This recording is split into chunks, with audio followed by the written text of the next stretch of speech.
Drink பண்ணுறது most of தப்பு தான். நானே ஃபஸ்ட்லாம் ட்ரிங்க் பண்ணிட்டு தான் இருப்பேன். ஆனால் அதுக்கப்புறமா விட்டேன். எங்கள் அம்மாவுக்கு பிடிக்கலன்ட்டு விட்டேன். அதுக்கப்புறமா நிறைய சேவிங்ஸும் பண்ண ஆரம்பித்தேன். அதனால் மோஸ்ட் ஆஃப் ட்ரிங்க் பண்ணுறத நிறுத்தினா கொஞ்சம் நல்லது. தமிழ்நாட்டில் வந்து பூரண மதுவிலக்கு கொண்டு வரதை பற்றி ரொம்ப காலமாக பேச்சு போயிட்டு இருக்கு. இன்னுமே அந்த பேச்சுக்கள் இருக்கிறதா செய்யுது. தமிழ்நாட்டை பொறுத்த வரைக்கும் பூரண மதுவிலக்கு சாத்தியம்னு நினைக்கிறீங்களா?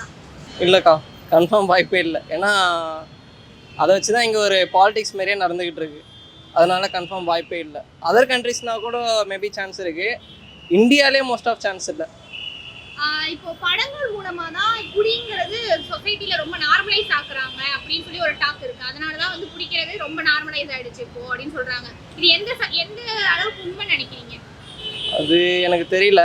ஆனால் சில சமயம் படத்துலேயே வந்து பார்த்தீங்கன்னா most of original drinks use பண்ண மாட்டாங்க. சம்திங் கொக்கோலா, பெப்சி அந்த மாதிரி தான் நிறைய டைம் யூஸ் பண்ணுவாங்க. அதுக்கும் இதுக்கும் மேபி சம்மந்தம் இல்லை. இது வந்து அவங்களுடைய தனிப்பட்ட இதில் தான் வந்து குடிக்கிறாங்க, மற்றபடி வேறு எதுவும்.